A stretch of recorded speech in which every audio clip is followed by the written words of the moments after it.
one of the most influential and controversial thinkers in the world.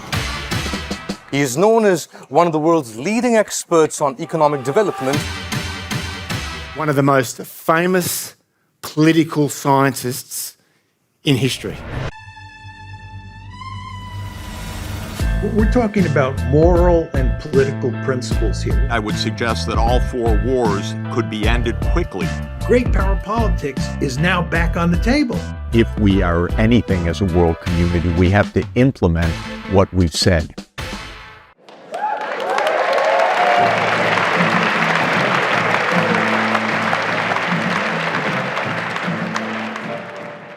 I'm excited for this panel. We're going to talk about foreign policy. We have, I think, two of the most interesting, eminent, and renowned thinkers about foreign policy, Professor John Mearsheimer from University of Chicago and Professor Jeffrey Sachs from Columbia. So great to have you guys here today. It's a big world, and there's a lot of things happening, so let's just jump into it. The big news over the past week was that Dick Cheney endorsed Kamala Harris for president. I think for people who see the world in partisan political terms, this might have been surprising, but I don't think that you guys were that surprised by that. Do you see an underlying logic to this? Jeff, why don't I start with you? I think it's obvious. There's basically one deep state party, and that is the party of Cheney, Harris, Biden, Victoria Nuland, my colleague at Columbia University now. And Nuland is kind of the face of all of this because she has been in every administration for the last 30 years. She was in the Clinton administration, wrecking our policies towards Russia in the 1990s. She was in the Bush administration, Jr., with Cheney, wrecking our policies towards NATO enlargement. She was in then the Obama administration as Hillary's spokesperson first, and then making a coup in Ukraine in February 2014. Not a great move. Started a war. Then she was Biden's Undersecretary of State. Now, that's both parties. It's a colossal mess, and she's been Cheney's advisor. She's been Biden's advisor. She makes perfect sense. This is the reality. We're trying to find out if there's another party. That's the big question. John, what's your thought on that? Do you see any difference between Republicans and Democrats? No, I like to refer to the Republicans and the Democrats as Tweedledee and Tweedledum.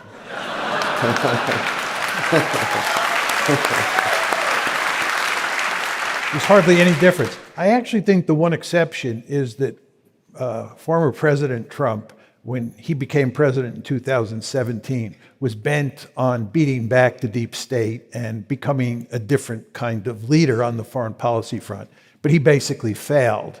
And he has vowed that if he gets elected this time, it will be different, and he will beat back the deep state. He will pursue a foreign policy that's fundamentally different than Republicans and Democrats have pursued up to now.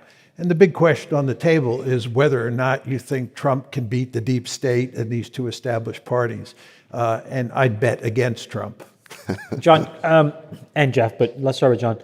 Can you actually define for us? For me, I don't understand when people say deep state what it is. I almost view the term comically. We have one of our friends in our group chat who we call deep state, who is... Deep state? He's really in the deep state. But we say it as a joke. But for maybe the uninitiated, what does it actually mean? What are their incentives? Who are they? Jeff, maybe you want to start, or John, you want to start? Yeah, I'll say a few words about it. When we talk about the deep state, we're talking really about the administrative state. It's very important to understand that starting in the late 19th, early 20th century, given developments in the American economy, it was imperative that we develop, and this was true of all Western countries, a very powerful central state that could run the country. And over time, that state has grown in power. And since World War II, the United States, as you all know, has been involved in every nook and cranny of the world, fighting wars here, there, and everywhere. And to do that, you need a very powerful administrative state that can help manage that foreign policy. But in the process, what happens is you get all of these high-level bureaucrats, middle-level and low-level bureaucrats who become established in positions in the Pentagon, the State Department, the intelligence community, you name it. And they end up having a vested interest in pursuing a particular foreign policy. And the particular foreign policy that they like to pursue is the one that the Democrats and the Republicans are pushing. And that's why we talk about Tweedledee and Tweedledum with regard to the two parties. You could throw in the deep state as being on the same page as those other two institutions. Yeah, there's a very interesting interview of Putin in Figaro in 2017. And he says, I've dealt with 3 presidents now. They come into office with some ideas even. But then the men in the dark suits and the blue ties, and then he says, I wear red ties, but they wear blue ties. They come in and explain the way the world really is. And there go the ideas. And I think that's Putin's experience. That's our experience. That's my experience, which is that there's a deeply entrained foreign policy. It has been in place, in my interpretation, for many decades, but arguably a variant of it has been in place since 1992. I got to watch some of it early on because I was an advisor to Gorbachev and I was an advisor to Yeltsin. And so I saw early makings of this, though I didn't fully understand it except in retrospect. But that policy has been mostly in place pretty consistently for 30 years, and it didn't really matter whether it was Bush Sr., whether it was Clinton, whether it was Bush Jr., whether it was Obama, whether it was Trump. After all, who did Trump hire? He hired John Bolton. Well, the pretty deep state. That was the end of, they told, he explained, this is the way it is. And by the way, Bolton explained also in his memoirs, when Trump didn't agree, we figured out ways to trick him, basically. So, well, and what are their incentives? Is it war? Is it self-enrichment? Is it power? Is it all three? Is it some combination? Or is there a philosophical entrenchment? Or is it just this inertial issue that, like, once a policy begins, it's hard to change and the system's just working with 10,000 people working towards it? If I were lucky to sit next to the world's greatest political philosopher, which I am, he'd give you a good answer, which is the right answer, which is if you want to interpret American foreign policy, it is to maximize power. John gives an explanation of that. We have some differences, but I think it's a very good description of American foreign policy, which is that it's trying to maximize global power, essentially to be global hegemon. I think it could get us all killed. This is because it's a little bit delusional in my mind, but not his interpretation of their idea, but the fact that they hold that idea is a little weird to me. But in any event, that's the idea. And every time a decision comes inside that I've seen, I'm an economist, so I don't see the security decisions the same way. But every decision that I've seen always leans in the same direction for the last 30 years, which is power as the central objective. So Clinton faced an internal cabinet, really, debate, should NATO be enlarged? This is a post-Cold War phenomenon? I'll let John take that. Just two very quick points. First of all, I do believe that the people who are in favor of this foreign policy do believe in it. It's not cynical. They really believe that we're doing the right thing. I've met them, yeah. The second point I would make to you, and this sort of adds on to what Jeff said. Jeff said power has a lot to do with this, and as a good realist, I of course believe that. But it's also very important to understand that the United States is a fundamentally liberal country, and we believe that we have a right, we have a responsibility, and we have the power to run around the world and remake the world in America's image. Most people in the foreign policy establishment, the Republican Party, the Democratic Party, they believe that. And that is what has motivated our foreign policy in large part since the Cold War ended. Because remember, when the Cold War ends, we have no rival great power left. So what are we going to do with all this power that we have? What we decide to do is go out and remake the world in our own image. So that's a values point of view, though, right? That there are values that they hold dear, that many do hold dear, that liberalism, democracy does ultimately, I believe I've heard this, reduce conflict worldwide, that there's an importance that we've never seen two democratic nations since World War II go to war, and that there's a reason why we want to see liberalism kind of breed throughout the world, and it's our responsibility for global peace to make that a mandate. Let me step in for one moment. Okay, sure, Jeremy, please. very quickly. And by the way, what do you call it? Where you pull the spirits of the voice of others? But I'm just trying to channeling. That's the word. I want to be very clear. I am forever thankful that I was born in a liberal democracy, and I love liberalism. But the question here is, do you think that we can run around the world imposing liberal democracy on other countries, and in some cases shoving it down their throat, doing it at the end of a rifle barrel? And my argument is that's almost impossible to do. It almost always backfires. Think Iraq, Afghanistan, so forth and so on. And secondly, you begin to erode liberalism in the United States because you build a deep state, right? And you want to understand that a lot of the complaints here about cracking down on freedom of speech and so forth and so on are related to the fact that we have this ambitious foreign policy. Those two things go together in very important ways. What an irony. Let me disagree just a bit, because we agree actually on the behavior, and I've learned, I'd say most of that from you, that it's power seeking. Truly, John, in my work, 40 years overseas, I don't think the U.S. government gives a damn about these other places.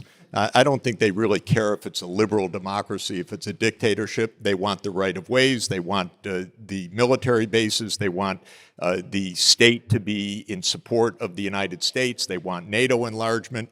I know you've written, and there are some who believe in state building. God, if they do, they are so incompetent, it's unbelievable. But Professor Sachs, I'll give you an example if I could. Just one example. I'm a friend with one of the only PhD Afghani economists, senior person in the U.S. Academia over the last 30 years. You would think that the State Department, if they were interested in state building, would ask him one day, one moment, something about Afghanistan. Never happened. Never happened. Not even one question. Never happened. He asked me, can you get me a meeting with the State Department? They were completely uninterested. This is about power. You're too idealistic, John. They don't care about the other places. They may feel we should be whatever we want, free and so forth, but freedom, I've seen with my own eyes the coups, the overthrows, the presidents, Democratic presidents led away. They don't care at all. This is Washington. Be a realist. Come on. Professor Mearsheimer, when we talk about power, there are other people in the world who are trying to accumulate power. We live in a multipolar world right now, and they have, in some cases, very nefarious or bad intent, and they do not have democracy. So it's one thing to, tell people in Afghanistan, you need to evolve, to be a perfect democracy like the one we have here. I think we all agree that's unrealistic and insane and not practical. But what about the free countries of the world uniting together to stop dictators from invading other free countries? Is that noble? Is that a good use of power and a good framework for America to evolve to? No, I don't think so. I think that what the United States should do is worry about its own national interest. In some cases, that's going to involve aligning ourselves with a dictator. If we're fighting World War II all over again, it's December 8th, 1941, you surely would be in favor of allying with with Joseph Stalin and the Soviet Union against Adolf Hitler and Nazi Germany. Sometimes you have to make those kind of compromises. As I said before, I love liberal democracy. I have no problem aligning with liberal democracy.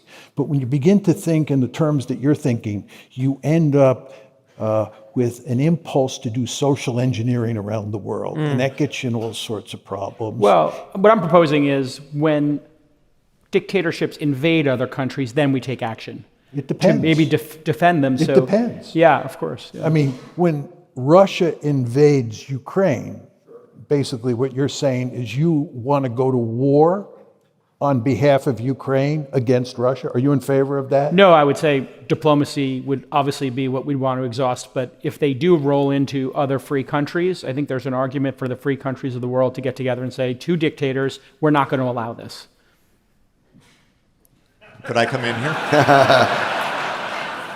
Could I clarify a few things? Look, first of all, almost all the time that we intervene, it's because we view this as a power situation for the U.S. So whether it's Ukraine or Syria or Libya or other places, even if we define it as defending something, believe me, it's not about defending something. It's about a perception of U.S. power and U.S. interest, and it's in objectives of U.S. global hegemony. And if we analyze the Ukraine conflict just even a little bit below the surface, this is not a conflict about Putin invading Ukraine. This is something a lot different that has to do with American power projection into the former Soviet Union, so it's completely different. Second, if we decide we're the police, which we do, you can't imagine how cynical bullshit we use to justify our actions. We used the cynical bullshit that we're defending the people of Benghazi to bomb the hell out of Libya to kill Muammar Gaddafi. Why did we do that? Well, I'm kind of an expert on that region, and I can tell you maybe because Sarkozy didn't like Gaddafi. There's no much deeper reason except Hillary liked every bombing she could get her hands on. And Obama was kind of convinced. My Secretary of State says, go with it. So why don't we go with the NATO expedition? It had nothing to do with Libya. It unleashed 15 years of chaos, cheated the UN Security Council, because like everything else we've done, it was on false pretenses. We did the same with trying to overthrow Syria. We did the same with conspiring to overthrow Viktor Yanukovych in Ukraine in February 2014. So the problem with this argument is we're not nice guys. We're not trying to save the world. We're not trying to make democracies. We had a committee, by the way, of all the luminaries you could mention, but they're the neocon crazies, but they're luminaries. The Committee for the People of Chechnya. Are you kidding? Do you think they even knew where Chechnya is or cared about Chechnya? But it was an opportunity to get at Russia, to weaken Russia, to support a jihadist movement inside Russia. This is a game, but it's a game that John has described better than anyone in the world. It's a game of power. It's not that we're defending real things. If you want to defend real things, go to the UN Security Council and convince others, because the other countries are not crazy and they don't want mayhem in the world.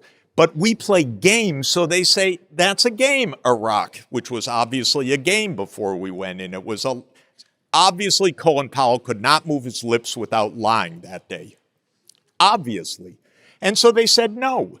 But if we're real about our interests, then you go to the UN Security Council, and then it's not just on us. It's actually then a collective security issue. Professor Mearsheimer, if we were to take Jeffrey's position here, that we are exerting power for the sake of, our reputation and, in fact, to weaken dictatorships, if I'm summarizing correctly here, is that not a good strategy to weaken dictators around the world who might like to invade other countries? Is there a framing in which you could see that being for a world where democracy and people living freely has gone down in our lifetimes? Is that not noble? Is there not a justification somebody could make for it? I'm not saying I have that, but I'm just trying to steel me on the other side of this. Is weakening dictators and despots a good strategy? It depends.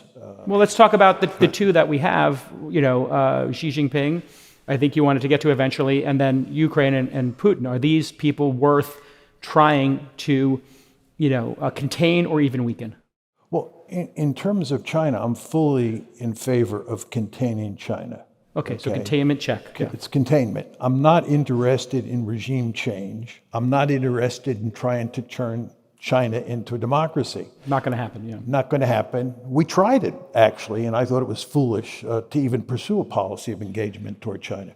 With regard to Russia, I don't think Russia is a serious threat to the United States, and indeed, I think the United States should have good relations with Putin. It's a remarkably foolish policy to push him into the arms of the Chinese. There are three great powers in the system: the United States, China, and Russia. China is a peer competitor to the United States. It's the most serious threat to the United States. Russia is the weakest of those three great powers, and it's not a serious threat to us. If you are playing balance of power politics and you're interested, as the United States, in containing China, you want Russia on your side of the ledger. But what we have done, in effect, is we have pushed Russia into the arms of the Chinese. This is a remarkably foolish policy. And furthermore, by getting bogged down in Ukraine and now bogged down in the Middle East, it's become very difficult for us to pivot to Asia to deal with China, which is the principal threat that we face.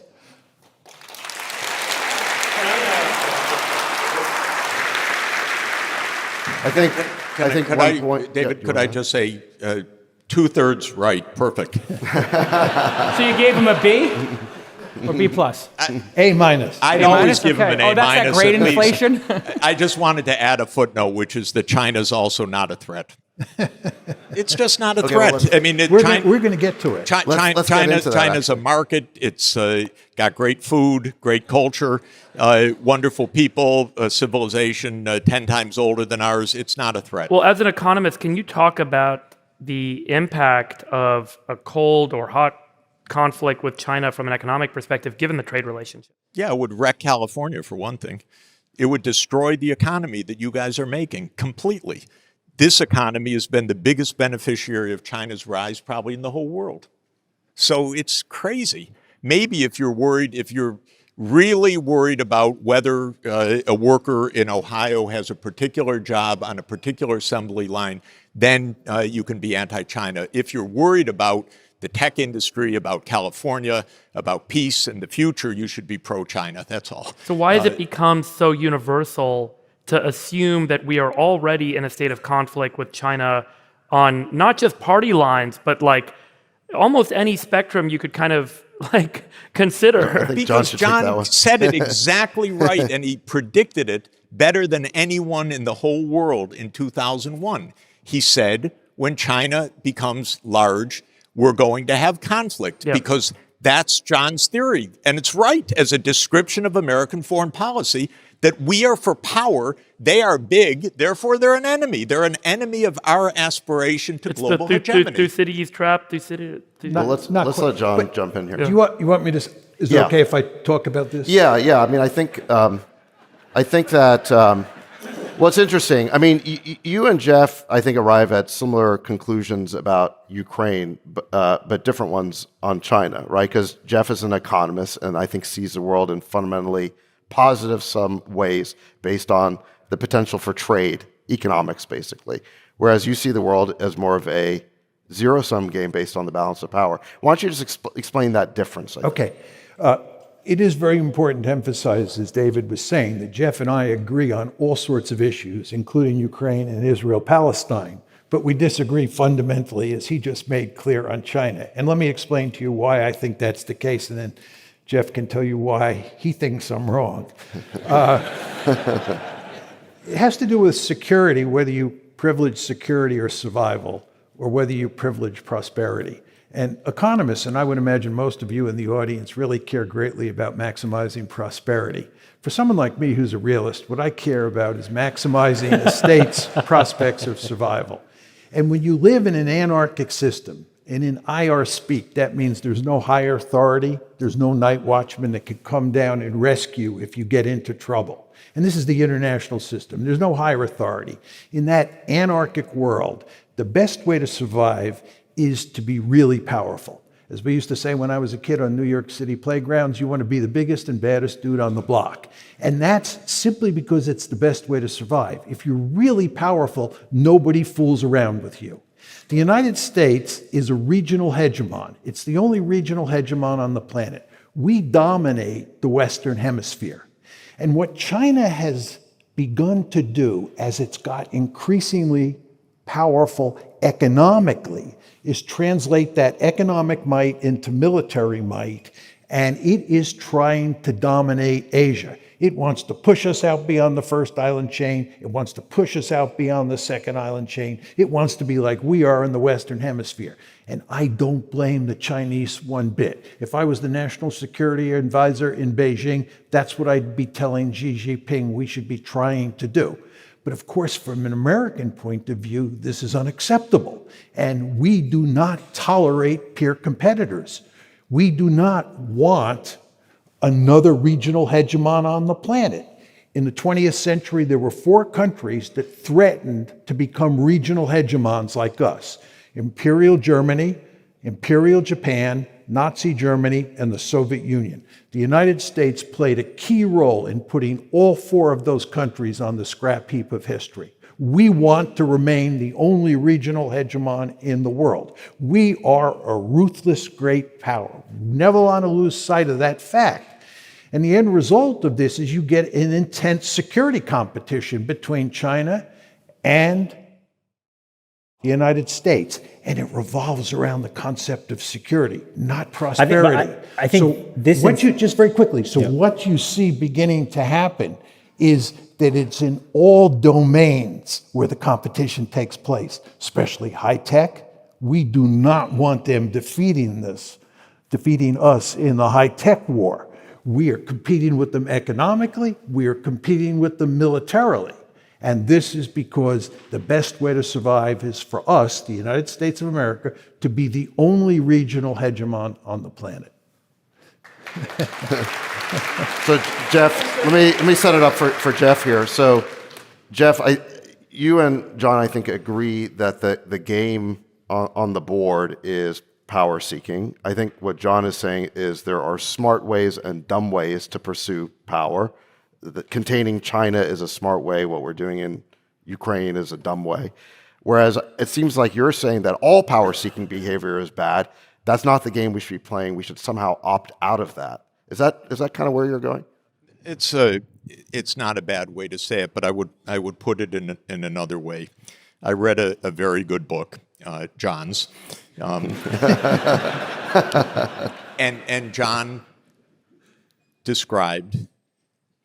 I'm going to quote him, but he can quote himself afterwards. He said that the regional hegemons don't threaten each other, actually. Why? Because we have big ocean in between. I deeply believe that China is not a threat to the United States. And I deeply believe the only threat to the United States, period, in the world, given the oceans, given our size, and given the military, is nuclear war. I deeply believe we're close to nuclear war because we have a mindset that leads us in that direction.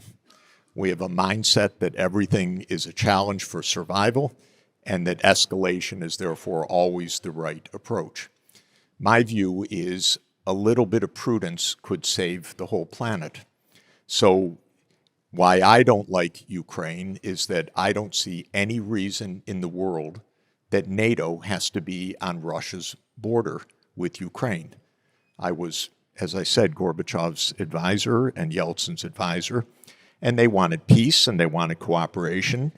But whatever they wanted, they did not want the U.S. military on their border. So if we continued to push, as we did, we would get to war. John explained that better than anybody.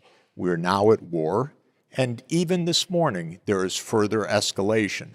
Blinken has said, well, if the Iranians give these missiles, then we will give missiles to hit deep into Russia.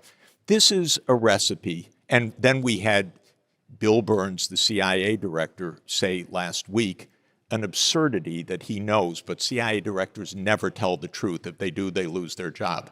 But he said, don't worry about nuclear war. Don't worry about saber rattling. My advice to you is worry a lot about nuclear war. And so be prudent.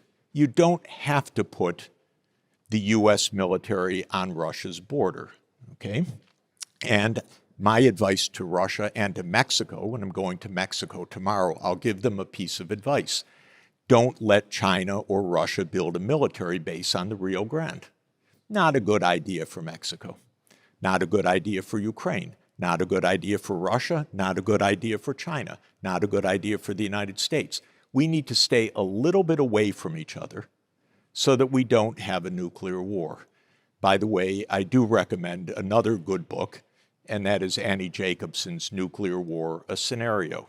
It takes 2 hours to read. The world ends in 2 hours in the book. And it's a very persuasive guide that one nuke can ruin your whole day, as they say. Jeffrey, My strong advice on this, therefore, is recognize China, first of all, is not a threat to the United States security. Big oceans, big nuclear deterrent, and so forth. Second, we don't have to be in China's face. What do I mean by that? We don't have to provoke World War III over Taiwan. That's a long, complicated issue, but this would be the stupidest thing for my grandchildren to die for imaginable.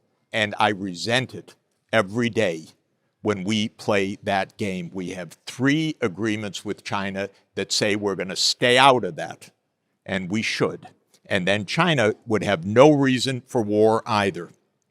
China, and then on the economic side, let me just reiterate, because I was asked yesterday and there was some surprise, was it good to let China into the WTO? I said, of course. It enriched all of you, by the way. It enriched me. It enriched this country. It enriched the world, including enriching China. That's normal. Economics is not a zero-sum game. We all agree on that. I believe that security doesn't have to be a zero-sum game either. We can stay a little bit away from each other, and China does not spend its time bemoaning America being a Western Hemisphere hegemon. They don't. That's not their greatest interest, to bring down American power in the Western Hemisphere. Jeff, what about energy? Hold on, let's let John respond to this. Just very quickly, most of you have probably never asked yourself the question, why is the United States roaming all over the planet, interfering in every country's business? It's in part because it's so powerful, but it's also because it's a regional hegemon, which means we have no threats in the Western Hemisphere, so we are free to roam.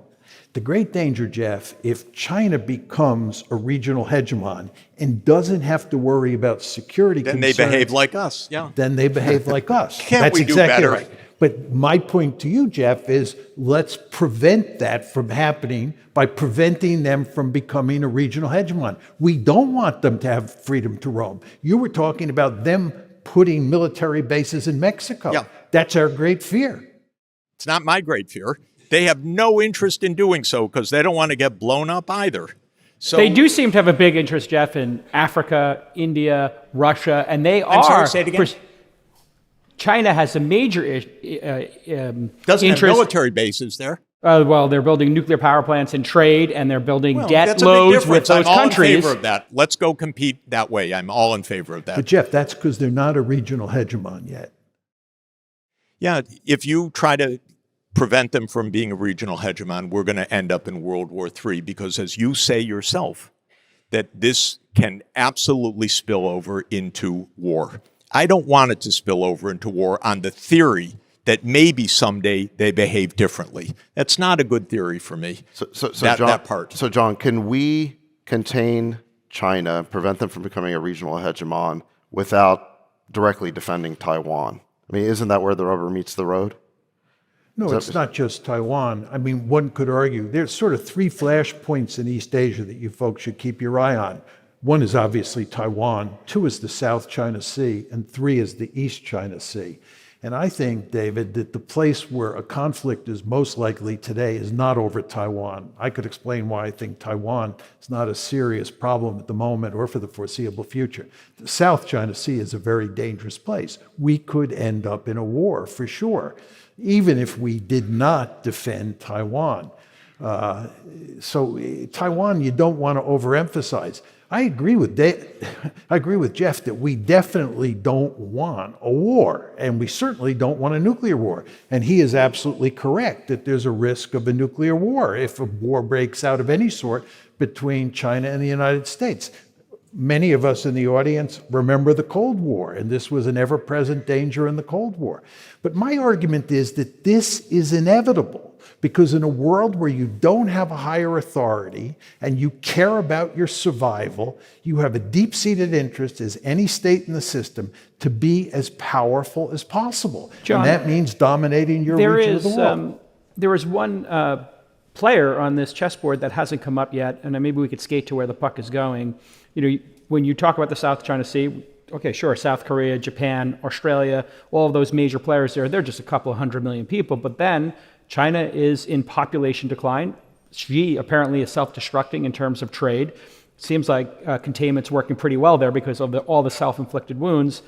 But the fastest growing country, the fastest growing economy, the quickest to develop is India. And they seem to have a very pragmatic approach. Hey, they'll buy cheap oil from Putin, and they are their own sovereign country with their own point of view.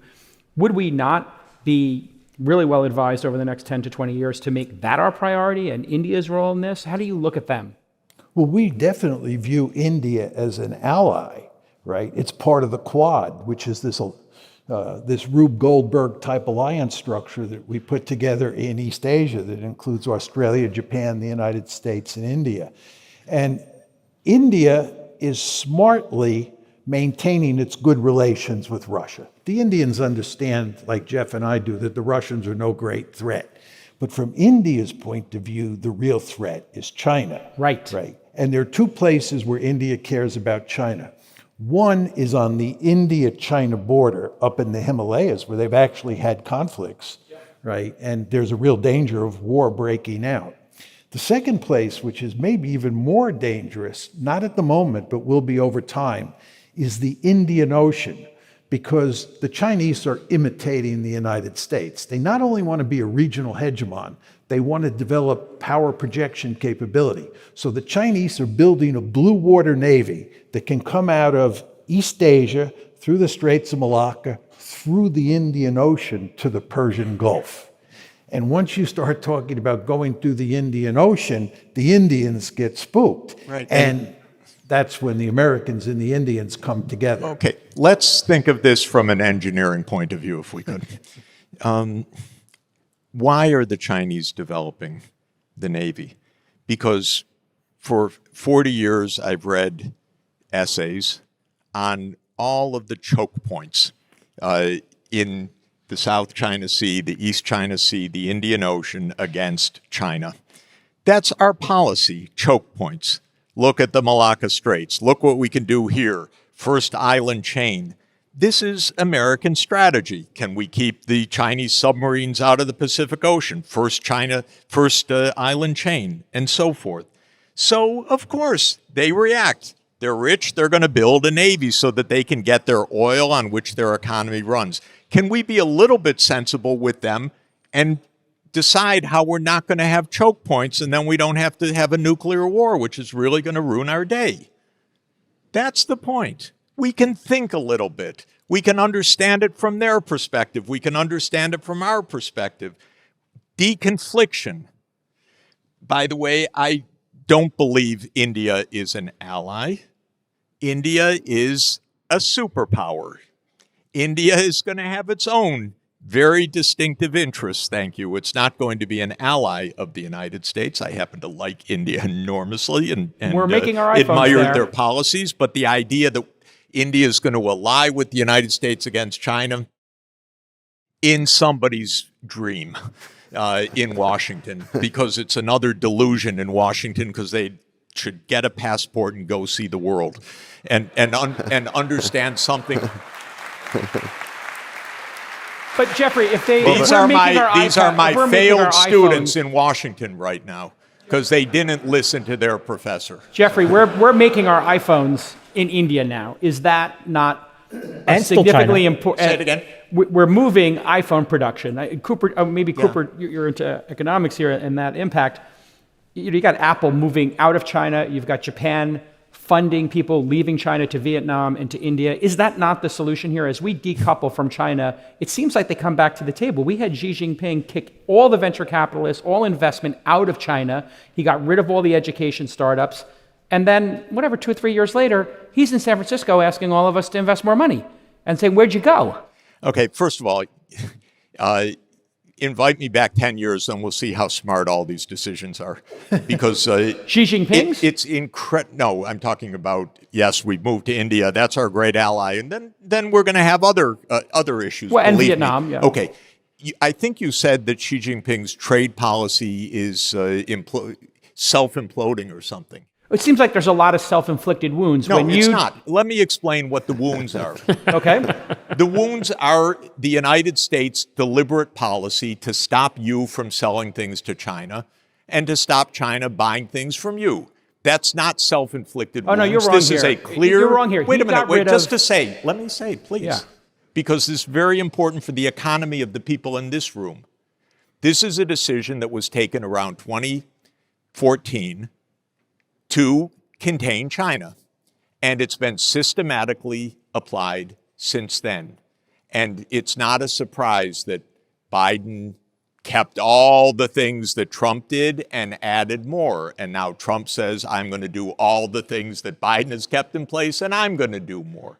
This is not a self-inflicted wound. The United States has closed the market to China. Okay? Is that smart? No, it's not smart. Is it leading to is it, by the way, recuperating American manufacturing jobs? Zero. It may shift them a bit. It may make things less efficient. It may make all of you lose a bit more money or not make as much money. But is it going to solve any single economic problem in the United States? No way. Let's let John in. Let's let John in. Spicy. I just want to ask Jeff a question on this. My argument is that this is the way the world works. Yes, I know. And it is. And it is.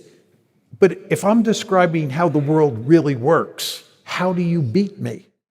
The reason is you've described a world, I think, better than any person I ever read or know how American foreign policy works. I think it's likely to get us all blown up. Titled not because of John, but because he's made an accurate description of a profoundly misguided approach, which is power seeking. Even if you're safe as a regional hegemon, you're never safe if another regional hegemon does what you do. No, you can't allow that to happen, so you have to meddle every single place in the world. Now, all I'm saying, wait, let me just finish, because it's important. That it is important to say, try this in the nuclear age. You don't get a second chance. So this, to me, is the most definitive fact of our lives, which is we are now in a war, direct war, not proxy war, direct war with Russia, which has 6,000 nuclear warheads.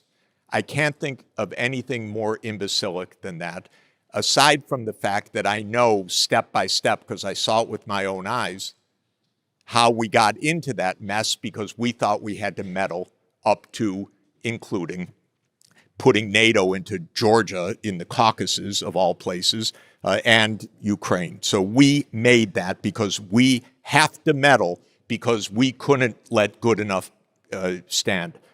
If we do the same with China, there will be a war, but it's not like reading about the Crimean War or World War I or World War II. That's my difference. This is a fine theory that explains a lot of things, but damn if you can make ChatGPT or you can make Optimus or you can make all the rest, we can avoid nuclear war. So just do a little bit better than saying it's inevitable.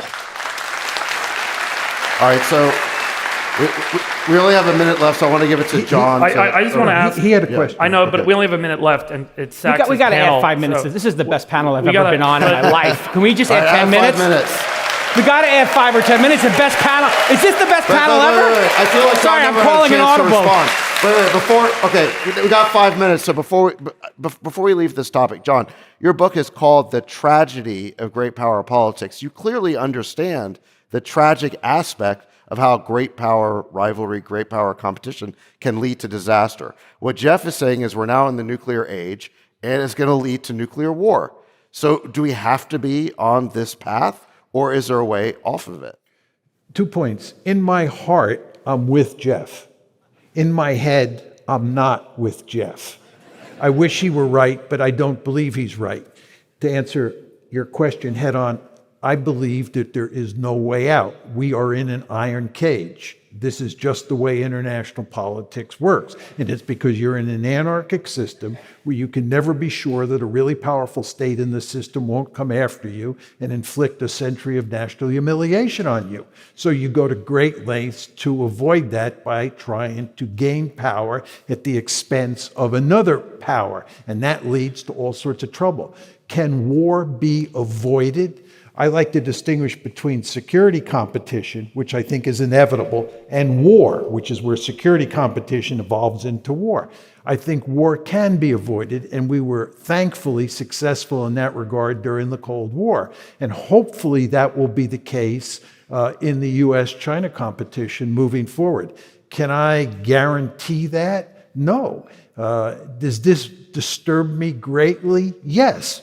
But again, this is just the tragic aspect of the world we live in. Let me just ask one, because we're a little bit. I know we were going to try and talk about Middle East for a good chunk of this, so I just want to scenario propose or kind of give you guys a scenario, get your reaction, because it is kind of what feels to be the most imminent theater of conflict. The West Bank, the Israelis are buttressing the settlements. There's a lot of checkpoints. Things are getting very tense. They're running raids. And it's becoming a very difficult place to live for Palestinians. And there's a real concern that the West Bank collapses. And Israelis. And Israelis. But there's a real risk that the West Bank collapses and turns into a real conflict zone. If that happens, the Jordanians are sitting right there, and they're not going to let Palestinians get slaughtered. They're going to have to do something, and they're such a strong ally of the United States. Does that trigger a theater of response where what is Saudi going to do? Are others going to be drawn to the region? Does the collapse of the West Bank or the conflict that seems to be brewing in the West Bank become this kind of tinderbox for everyone showing up and getting involved and create some sort of regional issue that we get drawn into in a bigger way? Can I start and have John have the last word? I work each day at the UN and discuss this issue with ambassadors from all over the world. There is, over the last 50 years, an agreement on what would make for peace. And the agreement is 2 states, maybe with a big wall between them, on the 4th of June, 1967 borders, with a state of Palestine being the 194th UN member state, and its capital in East Jerusalem, and control over the Islamic holy sites. And that is international law. The International Court of Justice just reaffirmed that the Israeli settlements in the West Bank are illegal. The International Criminal Court is likely to find, or ICJ is likely to find, that Israel is in violation of the 1948 Genocide Convention, which I very much believe it to be in violation.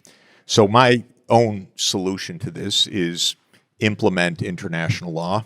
2 states, build the wall as high as you need to build, but you give Palestinian rights, you establish a state of Palestine, you stop the Israeli slaughter of Palestinians, you stop the Israeli apartheid state, and you have 2 states living side by side. Israel is dead set against that. the entire Israeli political governance now is dead set against that. Hundreds of thousands of illegal settlers in the West Bank are dead set against that. Smotrich, Ben-Gvir, Gallant, Netanyahu are dead set against that. So my view is it has nothing to do with what Israel wants. It has to do with enforcement of international law. So I want to see this imposed, not because Israel agrees to it, but because it is imposed. And there is one country that stands in the way of imposing this, not Iran, not the Saudis, not Egypt, not Russia, not China, not any country in the European Union, one country and one country alone. And that is because of the United States of America. And the Israel lobby, somebody wrote a very good book about that too that I know, the best book ever written about it by John. That's what stops the solution that could bring peace. And I believe we should bring peace because not only would that bring peace to the Palestinians and peace to the Israelis, but it would avoid potentially another flashpoint that could easily end up in World War III. Let me answer your question about escalation potential, the Jordanians coming in. Israel faces three big problems, aside from problems with centrifugal forces inside the society. One is the Palestinian problem, which is both in Gaza and in the West Bank. That's one. Two is Hezbollah, and three is Iran. I think there is virtually no chance of what you described happening, which is if the Israelis were to go on a rampage in the West Bank, similar to what they've done in Gaza, that the Jordanians would come in, or the Egyptians, or the Saudis. They simply don't have the military capability. This is a scenario where the Israelis completely dominate. So in terms of escalation with regard to the Israel-Palestine problem, I don't think there's much potential. Hezbollah is a different issue, but mainly because it's linked with Iran, right? And Iran is the really dangerous flashpoint because, as you know, the Russians are now closely allied with the Iranians. The Chinese are moving in that direction as well. And if Israel gets involved in a war with Iran, we're going to come in all likelihood. Remember, when the Israelis attacked the Iranian embassy in Damascus on April 1st, on April 14th, the Iranians retaliated against the reciprocal response. But we were involved. We were forewarned, weren't we? Yes, we were forewarned. But the point is that we were involved in the fighting, right? We were involved with the Israelis, with the French, the British, the Jordanians, and the Saudis. We were all involved in the fighting. So this gets at the escalation problem. Now, to counter the Iranian escalation scenario, the fact is, Iran does not want a war with the United States, and the United States does not want a war with Iran.